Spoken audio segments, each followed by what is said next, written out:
Tai dažnai gaunu jūsų klausimų apie čiaudulį. Tai ar šunys dažnai čiaudo, ar tai yra normalu, kada reaguoti, kad jau šuo pradeda sirgti, tai galiu pasakyti, kaip ir žmonės, taip ir gyvūnai lygiai taip pat čiaudo. Tačiau mes turim būti atidus ir turim girdėti, ar tai yra čiaudulys grįžęs iš lauko pačiaudėjo, ar kažkokį kvapą pajutė pačiaudėjo, tai yra normalu. Tačiau jeigu šuo pradeda čiaudėti dažnai ir atsiranda sloga, ar atsiranda kosulys, jau reikėtų būti budriam.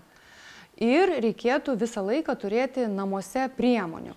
Tai aš naudoju natūralias priemonės ir dažnai naudoju eterinių aliejų galę, kuri yra būtent pritaikyta gyvūnams.